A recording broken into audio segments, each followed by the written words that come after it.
কেউ কেউ বলছেন যে বিষয়টা অনেকটা এমন হয়ে গেছে যেমন 5ই আগস্টের আগে বিএনপি আপনার সবসময় বলতো যে ঈদের পরে মাঠে নামতো। তখন আওয়ামী লীগ জিজ্ঞেস করতো যে ফখরুল সাহেব কোন ঈদের পরে, মানে ওবায়দুল কাদের এরকম জিজ্ঞেস করতো। কিন্তু আলোচনার ধরন তার শব্দ চয়নগুলো পরিবর্তন করে দিতে হবে। যেমন বলতে হবে আমি বিএনপির 31 দফা নিয়ে জনগণের কাছে কথা বলতে চাই, জামাত বলবে আমি আমার 40 দফা নিয়ে কথা বলতে চাই। ফেসিবাদের বিরুদ্ধে স্টেট সকলের ভূমিকা থাকবে একেবারে ঐক্যবদ্ধ নীতি, কিন্তু আমি আমার দলের আদর্শ প্রচার করে রাষ্ট্র সংস্কার এটা করতে চাই, ওর উপর ভিত্তি করে যত। আসসালামু আলাইকুম ওয়া রাহমাতুল্লাহি ওয়া বারাকাতুহু। প্রিয় দর্শক, গত 55 বছরের বাংলাদেশের লাস্ট 35 বছরের রাজনীতি নিয়ে যদি কিছু আমাকে জিজ্ঞাসা করেন তাহলে আমি বলতে পারবো লাস্ট 35 বছরের রাজনীতি আমার ব্রেইনে আছে। এর আগে আমি দ্য বিজনেস স্ট্যান্ডার্ড একটা খুব গুরুত্বপূর্ণ নিউজ করেছে বলে আমি মনে করি, খুব গুরুত্বপূর্ণ। এখানকার হেডলাইন হচ্ছে গভর্নমেন্টের 3D শো করার জন্য 2500 ড্রোন ব্যবহার করবেন জুলাই আপরাইজিংকে ভিজুয়ালাইজ করার জন্য। নিউজটা হচ্ছে 19 ফেব্রুয়ারি জাতীয় পার্লামেন্ট কমপ্লেক্সে। আসসালামু আলাইকুম দর্শক, নতুন একটি ভিডিওতে আপনাকে স্বাগতম। বাংলাদেশের যে বর্তমান রাজনৈতিক পরিস্থিতি এবং প্রেক্ষাপট সৃষ্টি হয়েছে তারই আলোকে বেশ কয়েকটা গুরুত্বপূর্ণ ভিডিও নিয়ে হাজির হয়েছি, যার কিছুটা অংশ বিশেষ ভিডিওর শুরুতেই দেখছি। দর্শক, ভিডিওর শুরুটা দেখেই কিন্তু বুঝতে পেরেছেন আজকের নিউজটা কতটা গুরুত্বপূর্ণ হতে চলেছে। তাই বলবো, যারা ভিডিওটি দেখছেন না টেনে সম্পূর্ণ ভিডিওটি মনোযোগ সহকারে দেখতে থাকুন, তাহলে আজকের বিষয়টা বুঝতে পারবেন। দর্শক, এই বিষয়ে আর কিছুই বলবো না, চলুন দেখে আসি আজকের সেই কাঙ্ক্ষিত ভিডিওগুলো। তার আগে বলবো, যারা এখনও চ্যানেলটি সাবস্ক্রাইব করেননি অবশ্যই সাবস্ক্রাইব করে পাশে থাকা বেল বাটনটি অন করে দিবেন, আর যারা ইতিমধ্যে সাবস্ক্রাইব করেছেন তাদেরকে অসংখ্য ধন্যবাদ। তো চলুন দর্শক, ভিডিওতে একটি লাইক দিয়ে ধারাবাহিকভাবে সবগুলো ভিডিও দেখে আসি।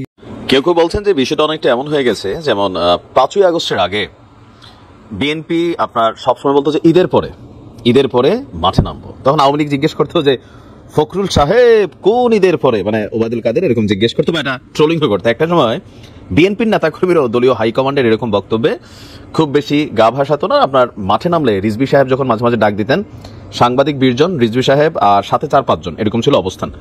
তো কেন এই কথাগুলো বলছি, গত 6 মাস যাবত কাছাকাছি লেভেল হয়ে গেছে, টুস করে ঢুকে যাব, শেখ হাসিনা বাংলাদেশে এসে যাবেন, এই যে আলোচনাগুলো চলছে, আস্তে আস্তে মানুষ এগুলোর প্রতি আস্থা হারাচ্ছে, বিশেষ করে দলীয় নেতাকর্মীরা। কারণ শেখ হাসিনার বাংলাদেশে ঢোকার যে ইস্যু বা অবস্থান বা পরিস্থিতি কোনোটাই কিন্তু তার পক্ষে না, এটা হচ্ছে প্র্যাকটিক্যাল বাস্তবতা। তারপরেও যারা নেতাকর্মী আছেন বাংলাদেশে তাদেরকে অনুপ্রাণিত করা, মনে প্রাণে উজ্জীবিত করা বা চাঙ্গা করা, এই জিনিসগুলোর জন্য মাঝে মাঝে কিছু কথা বলতে। যেমনটা আমরা আজকে শুনছি যে বাংলাদেশ আওয়ামী লীগের সাংগঠনিক সম্পাদক শফিউল আলম চৌধুরী নাদেল বলছেন এই ফেব্রুয়ারি মাসের মধ্যেই শেখ হাসিনা বাংলাদেশে ঢুকে যাবে। তার বক্তব্য হচ্ছে মার্চের আগে, মানে ফেব্রুয়ারির মধ্যে শেখ হাসিনা তিনি বাংলাদেশে ফিরবেন। গতকালকে নিজের ভেরিফাইড ফেসবুক আইডি থেকে একটা ভিডিও বার্তা দিয়েছে শফিউল আলম চৌধুরী নাদেল। তবে শেখ হাসিনা কোন প্রক্রিয়ায় ভারত থেকে বাংলাদেশে প্রবেশ করবে, সর্বশেষ আপডেট হচ্ছে ওনার পাসপোর্ট বাতিল করা হয়েছে, বরঞ্চ ওনাকে গ্রেপ্তারের জন্য ভারত সরকারের কাছে চুক্তিপূর্ণ চুক্তির আওতায় তাকে ফিরিয়ে দেওয়ার জন্য সরকার অনুরোধ জানিয়েছে, যদিও ভারত পাত্তা দেয়নি, তাকে নতুন করে সেখানে ভিসা দিয়েছে। আর গতকালকে প্রায় 8 মিনিট 50 সেকেন্ডের একটা ভিডিও বার্তা তিনি দিয়েছেন, সেখানে তিনি বেশ কিছু কথা বলেছেন। এদেশ আমাদের অহংকার, আচ্ছা তো বলছে একটি জঙ্গিবাদী রাষ্ট্র বা জাতি হিসাবে আমরা বিশ্বে পরিচিত হতে চাই না। গত বছর আমরা জানুয়ারিতে বই উৎসব করেছিলাম, কিন্তু ডক্টর ইউনূস সরকার শিশুদের এই উৎসব থেকে বঞ্চিত করেছে। শুধু শিশুদের নয়, এদেশের সকল মানুষের আশা আকাঙ্ক্ষার বিপরীতে তারা অবস্থান করছে। এখন বইয়ের উৎসবটার পিছনে কিছু রিজনাল ফ্যাক্ট আছে, যেমন আমরা পরবর্তী সময় জানতে পারলাম যে এই বই ভারত থেকে ওনাকে চাপায় আনে। বাংলাদেশে এত প্রেস, তা আমরা কি করি, কেন ভারতের কোম্পানিগুলো আমাদের বই ছাপাচ্ছিল, এটা কিন্তু গণমাধ্যমে আসছিল যে ভারত থেকে আমাদের বই ছাপানো হতো, আমরা জানতাম না। সো হঠাৎ করে যেহেতু বাংলাদেশের মধ্যে এই বই ছাপানোর ইস্যুটা আসছে, স্বাভাবিকভাবে এখানে নর্মাল সময়ের তুলনায় একটু বেশিই লাগবে, এটা আমরা মোটামুটি যারা বুঝের মানুষ বুঝতে পারি। তারপর তিনি বলছেন আওয়ামী লীগকে ছোট করার জন্য বাঙালি জাতির অহংকার সর্বশ্রেষ্ঠ ইতিহাস মুক্তিযুদ্ধকে অপদস্থ করছে। এইটাই কিছুটা আংশিক সত্য, তবে সরকার করছে নাই, আমরা সরকারের বক্তব্য এটা বুঝে নাই। তবে কিছু কিছু ছাত্রদের কথায় বিষয়টা এরকমই যে 24-এ দেশের সব, 71 দেশে কিচ্ছু নাই, তারাই 24-এ স্বাধীন করছে, এরকম ফিল কিন্তু আছে। যাই হোক, বর্তমান সরকারের নানা সমালোচনা করে বলছেন যে আগামী 1 মাসের মধ্যে বাংলাদেশের রাজনৈতিক অঙ্গনে অনেক পরিবর্তন আসবে। কিভাবে রাজনৈতিক অঙ্গনে পরিবর্তন আসতে পারে? বিএনপির ইস্যুতে এছাড়া আর অন্য কোনো ইস্যুতে এখানে পরিবর্তন আসবে না। এ পর্যন্ত দেশের মানুষ এবং দলীয় নেতাকর্মীদের ধৈর্য ধরে পরিস্থিতি মোকাবেলা করার জন্য অনুরোধ করছেন তিনি। তো দলীয় নেতাকর্মীরা তো মোটামুটি এখন অনেকেই জেলে আছেন, দৌড়ের উপরে আছেন, পলাতক আছেন। তো কিভাবে পরিস্থিতিটা পরিবর্তন হবে? তারপর তিনি আওয়ামী লীগের পাশে থাকার আহ্বান জানিয়ে বলছেন, আওয়ামী লীগ দীর্ঘদিন দেশ পরিচালনা করেছে, দেশের উন্নয়নের চিত্র সারা বিশ্বের মানুষ দেখেছে। দেশ পরিচালনা করতে গিয়ে আমাদেরও অনেক ভুল ছিল, এই জন্য আমরা ক্ষমা প্রার্থী। তারপর নেতাকর্মীদের উদ্দেশ্যে বলছেন, আপনাদের উপর অনেক নির্যাতন হয়েছে, অনেককে হত্যা করা হয়েছে, অনেককে বিকলাঙ্গ করে দেওয়া হয়েছে, বাসাবাড়িতে আক্রমণ করা হয়েছে। তারপর আমরা আমাদের কর্মীদের খবর ঠিক মতো নিতে পারিনি। কেন নিতে পারেন নাই? বিদেশ তো পালাই গেছেন অনেক সময়, ফোন আছে, ইন্টারনেট আছে, আপনারা নিতে পারতেন, আপনারা নেন না। এটা হচ্ছে বাস্তবতা। আপনারা ধৈর্য ধরুন, আগামী মার্চের পূর্বেই নেত্রী দেশে ফিরবেন। এখন এই স্টেটাসের পরে এটা নিয়ে আবার নতুন করে শোরগোল শুরু হয়েছে। আদৌ কি শেখ হাসিনা তিনি ফেব্রুয়ারিতে দেশে ফিরবেন? আমার ক্যালকুলেশন বলছে না, তিনি ফিরবেন না। ওই যে ভিডিওর শুরুতে প্রথমে বলছিলাম, নেতাকর্মীদের দিয়াই কিন্তু আসলে একটা রাজনৈতিক দল। দলের নেতারা যখন দল ক্ষমতায় থাকে, চাইটা পুইটা যত টেন্ডার বাণিজ্য, ধান্দাবাজি, সিন্ডিকেট, নিয়োগ সব কিন্তু খায়, যে যেমনে পারে খায়। আবার যখন দেশপ্রেমের ইস্যু আসে, কালকে আপনারা দেখছেন যে চাঁপাইনবাবগঞ্জ সীমান্তে গ্রামের একজন প্রত্যন্ত কৃষক ভারতের বিএসএফ এর বিরুদ্ধে তার যে হাতের কাঁচিটা ছিল, এটা নিয়ে সীমান্ত। কিন্তু আলোচনার ধরনটার শব্দ চয়নগুলো পরিবর্তন করে দিতে হবে। যেমন বলতে হবে, আমি বিএনপির 31 দফা নিয়ে জনগণের কাছে কথা বলতে চাই। জামাত বলবে, আমি আমার 40 দফা নিয়ে কথা বলতে চাই। ফেসিবাদের বিরুদ্ধে স্টেট সকলের ভূমিকা থাকবে একেবারে ঐক্যবদ্ধ নীতি। কিন্তু আমি আমার দলের আদর্শ প্রচার করে রাষ্ট্র সংস্কার এটা করতে চাই, ওর উপর ভিত্তি করে যত কথা বলবো জনগণ অ্যাকসেপ্ট করবে। কিন্তু ওটা করতে গিয়ে আমি কাউকে ডাকাত বানালাম, কিংবা কাউকে রক্কাটা বানালাম, কিংবা কাউকে চোর বানালাম, কিংবা কাউকে দখলদাস বানালাম, এই কোনো শব্দই জনগণ কোনোভাবে ভালোভাবে নেয় না। আলটিমেটলি এটা আমাদের জাতীয় ঐক্য বিনষ্ট করবে। এবং এই শব্দ চয়নগুলো শুধু রাজনৈতিক দল না, আমাদের যারা ছাত্র আন্দোলনের নেতা ছিলেন, এরাও যদি কোনো সমন্বয়ক এই একই শব্দ চয়ন করে, কিংবা প্লে কার্ড, কিংবা ব্যানার, ফেস্টুন এগুলো প্রদর্শন করে, সেটাও জনগণ ভালোভাবে নিচ্ছে না। নিবে না কেন? আপনি এই বাংলাদেশে তো একদিনে এই গ্রাউন্ড তৈরি হয়নি।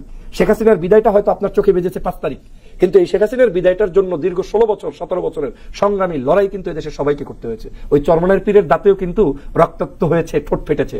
এখন চরমনার পীর সাহেব কোন দল করেন, ওইটা কিন্তু আওয়ামী লীগের আমলে আমার দল করে না বিধায় তার দিকে তাকিয়ে থাকলে, বসে থাকলে হবে না। ওই লোক রক্তাক্ত হয়েছেন। ওই মামুনুল সাহেবও কিন্তু বিনা কারণে অকারণে 43টা মামলার আসামি হয়ে জেলের মধ্যে ছিলেন। অতএব তিনিও কিন্তু ওখানে sufferer. At the same time Shapla Chattar যেটা হলো, সেই শাপলা চত্বর, সেখানেও কিন্তু মানুষ খুন হয়েছে, রক্তাক্ত হয়েছে। 28 অক্টোবরের ছাত্র শিবির জামাতের ছেলেদেরকে 2006 সালে আওয়ামী লীগ তখন লগি বৈঠার রাজনীতি করেছে। একই উপায়ে বিএনপির 28 অক্টোবরের মিছিলকে এবং সমাবেশকে তারা পণ্ড করেছে, বিএনপির নেতাকর্মীদেরকে তারা হত্যা পর্যন্ত করেছে। আবার সর্বশেষ এই 2000 মানুষকে তারা হত্যা করলেন, কাছাকাছি সংখ্যা, এবং 50,000-এর মতো অসুস্থ অবস্থায় আছে। অতএব আমরা সবাই ভিকটিম। আজ আমি কথা বলছি এখানে এসে, কিন্তু দীর্ঘ 6 বছর তো আমরা কথা বলতে পারি নাই, দেশেই থাকতে পারি নাই। অতএব বাংলাদেশের এই জায়গাটায় আমরা অবশ্যই ঐক্যবদ্ধ হব, কিন্তু জাতিকেও আমাদের একটা মেসেজ দিতে হবে যে আমরা শুধু ঐক্যবদ্ধই না, আমরা শেখ হাসিনার ইস্যুতে যেমন ঐক্যবদ্ধ, আদর্শিক জায়গা থেকেও আমরা আগামীর বাংলাদেশ গঠনে XYZ everyone we can work for our society, our nation and our people. এটা যখন থাকবে তখন জনগণ আমাদের কথাগুলোকে ভালোভাবে নিবে। আর যদি সেটা ভাইয়া আমরা নিতে না পারি, তাহলে আগামীর বাংলাদেশে এই বিভাজন তৈরি হলে, অনৈক্য তৈরি হলে, সেটার পরিণতি কিন্তু আরো ভয়াবহতা ধারণ করতে পারে বলে আমি মনে করি। আমার কাছে একটু ভিন্ন অবজারভেশন আছে এই জায়গাটাতে। প্রথমত হচ্ছে যে রাজনৈতিক অঙ্গনে আমরা ফেসিবাদের বিরুদ্ধে ঐক্যবদ্ধ, সেটা ঠিক আছে, কিন্তু আমাদের যখন অতিরিক্ত কথাবার্তার চালাচালি বেশি হবে এবং একে অপরকে কটূক্তির মাত্রাটা, শব্দচয়নগুলো অতিরঞ্জিত হবে, তখন সেটা একটা সোশ্যাল ইম্প্যাক্ট শুরু হবে। জনতার মধ্যে এক ধরনের বিরূপ প্রতিক্রিয়া আসবে যে তাহলে এরা এখনই এভাবে করছে, ভবিষ্যতে কি করবে? কারণ আপনি তো এতদিন পর্যন্ত জনগণের কাছে আইডল ছিলেন, ফেসিবাদের বিরুদ্ধে কথা বলেছেন। আপনি ফেসিবাদ যখন শাহবাগে অন্যায়ভাবে কাউকে মেরেছে তার বিরুদ্ধে ঐক্যবদ্ধ ছিলেন, তখন যেটাকে আপনি নাজায়েজ মনে করেছেন, খারাপ কাজ মনে করেছেন, সেটাকেই যদি কেউ কটূক্তির ভাষায় এখনো। আসসালামু আলাইকুম ওয়া রাহমাতুল্লাহি ওয়া বারাকাতুহু। প্রিয় দর্শক, গত 55 বছরের বাংলাদেশের লাস্ট 35 বছরের রাজনীতি নিয়ে যদি কিছু আমাকে জিজ্ঞাসা করেন, তাহলে আমি বলতে পারবো লাস্ট 35 বছরের রাজনীতি আমার ব্রেইনে আছে। এর আগে আমি শিশু ছিলাম বা নাবালক ছিলাম। তো 35 বছরের রাজনীতি থেকে আজকে জামাতকে কিছু উপদেশ দেব, জামাতকে কিছু পরামর্শ দেব। জামাতের সবাই যে আমার পরামর্শে খুশি হবেন এমনটা আমি মনে করছি না। কেউ কেউ বেজারও হতে পারেন। বেজার হলে এটা আপনাদের বিষয়, খুশি হলে আপনাদের লাভ হবে বলেই আমি মনে করছি। কারণ আগামী যে সংসদ নির্বাচনটা হবে, সেই নির্বাচনটা গতানুগতিক নির্বাচন হবে না। আপনারা সর্বশেষ 2001 সালে নির্বাচিত হয়েছিলেন সংসদ সদস্য হিসাবে এবং সরকার গঠন করেছিলেন বিএনপির সাথে মিলে।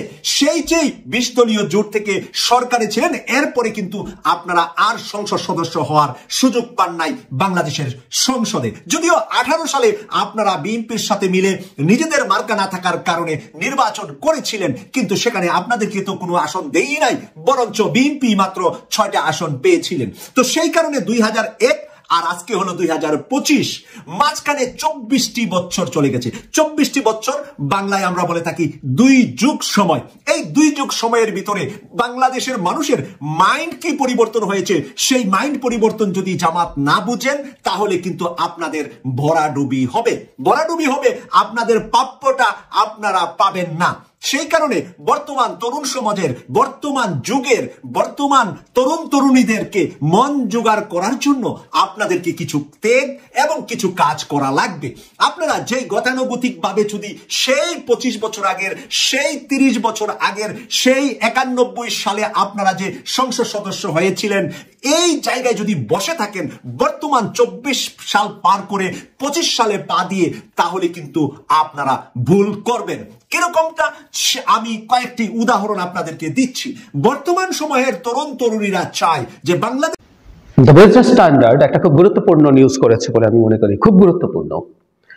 এখানকার হেডলাইন হচ্ছে গভর্নমেন্টের 3D শো করার জন্য 2500 ড্রোন ব্যবহার করবেন জুলাই আপরাইজিংকে ভিজুয়ালাইজ করার জন্য।